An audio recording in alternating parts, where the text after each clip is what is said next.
Hey friends, I grabbed some metal lanterns, and with glue and UV resin, I'm going to make my version of a beaded stained glass pattern on the glass. I've traced out the shape of the opening onto the glass with a permanent marker. You can remove that later with a Q-tip and some alcohol, but you do need it for a guide. For this project, I'm using some of my favorite John Bead products. I have size 8 Czech glass seed beads, Czech bead box mixes for my flowers and leaves, and faceted acrylic ovals for the edges. Hopefully this project will show you that beautiful beads don't always have to be sewn onto something. You can use them in many different ways. Using some E6000 Fabrifuse glue, I'm starting with the outline of the arched shape, and I'm using the faceted oval acrylic gems. For more color, I'm alternating the purple and the pink. Because these gems are pretty light, you can use a wax pencil to pick them up and put them in place. Once the outline is on, start experimenting with the Czech glass bead box mixes to create the flowers. Each of these collections has lots of beads to choose from, and they come in tons of different color schemes.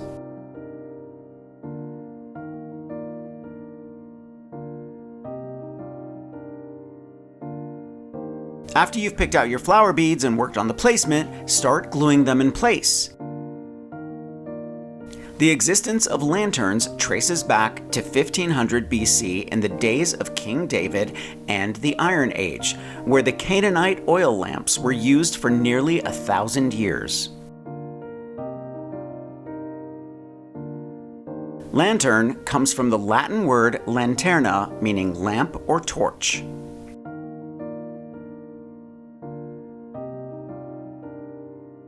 Since these lanterns might be outside, I'm going to use UV resin. This will work perfectly to glue the smaller seed beads to the blank spaces and to secure the larger beads to the glass.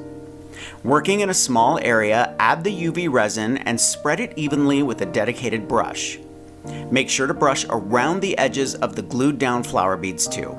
Gently sprinkle the seed beads in the blank areas, and using a silicone brush, flatten the beads the best you can to get an even coating of the beads. I'm using a size 10 Czech glass seed bead from John Bead, but you could use larger beads if you want to.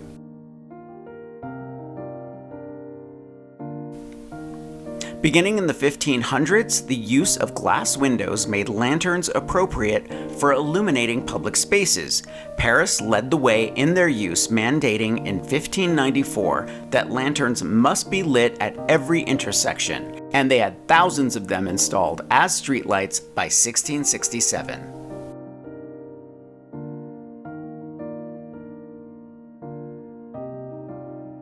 Once all of your seed beads are covering the blank areas, it's time to cure the resin with a UV light.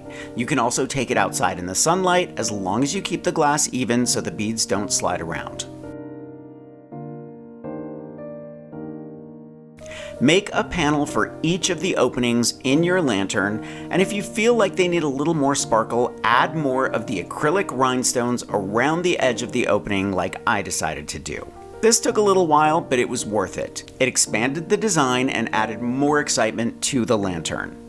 Let me know what you think in the comments, and make sure to check out John Bead for any of your jewelry making or bead projects. I love this company. They have so many things to choose from. You'll love it too. I'm going to leave a link for everything I used for this project in the description below. Thumbs up if you like this video, leave me a comment and I will get back to you. Subscribe to my channel if you haven't already, and press the notification bell so that you know I have a new video. If you want to see content that I don't post anywhere else, check out my Patreon page.